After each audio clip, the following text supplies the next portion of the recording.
Bonjour, bienvenue dans cette nouvelle série sur l'énergie.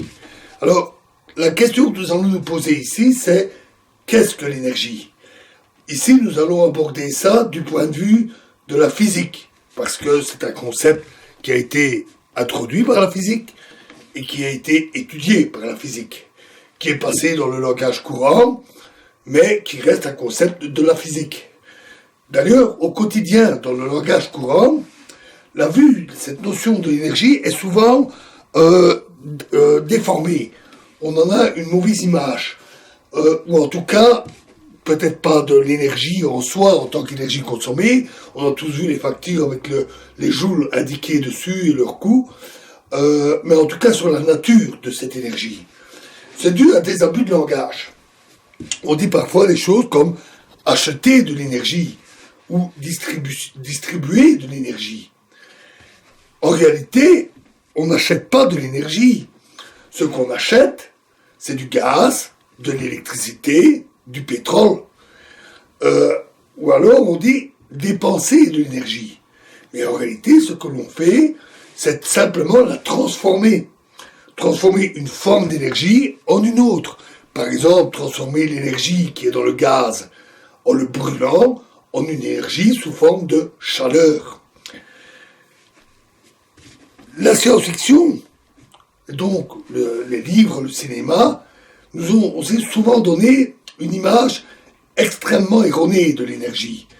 La science-fiction est friande de termes scientifiques appliqués à des situations qui n'ont rien de réaliste et appliqués avec un sens qui n'est pas celui de la physique. En particulier un terme comme l'énergie pure, rayon d'énergie pure ou autre, qu'on entend parfois en science-fiction.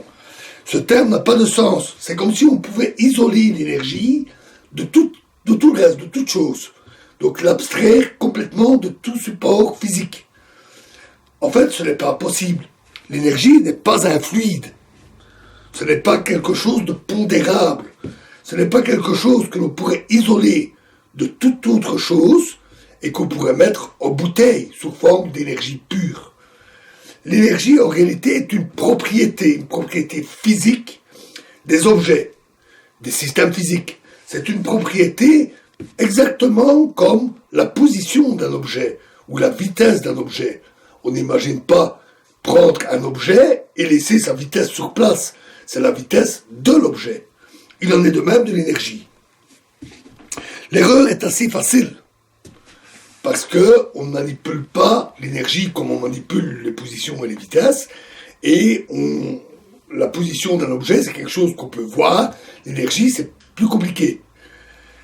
Et à tel point que même les scientifiques, les savants, à une époque relativement lointaine, quelques siècles, ne comprenaient pas bien tous les concepts de la physique. Et ils pensaient que la chaleur, qui est une forme de l'énergie, était en fait une espèce de fluide qu'ils appelaient le calorique. Cette idée du calorique est une expression qui est totalement tombée en désuétude, en même temps que les théories souvent erronées qui sous-tendaient cette idée. Ici, on va essayer de donner une meilleure compréhension de ce concept, l'énergie. On va l'expliquer progressivement, avec des exemples, dans différents domaines de la physique, afin de progresser dans cette compréhension et de montrer à quel point les différentes façons de voir l'énergie, ces différentes formes, forment en fait une unité et qui couvre tous les aspects de la physique. La présentation que nous allons donner est totalement vulgarisée. Pas ici de technique. Oh, de temps en temps, on doit bien illustrer un peu par un petit calcul. Mais pour des calculs, par exemple, une addition. L'addition, ça ne fait pas peur. A plus B. Quantité A plus une quantité B. Ou des formules élémentaires, parfois, souvent même très connues. On ne peut pas faire l'impasse sur E égale MC2. MC carré. C'est archi connu. Évidemment, on expliquera. Mais au moins, d'un point de vue symbolique, une telle formule, on ne peut pas faire l'impasse dessus.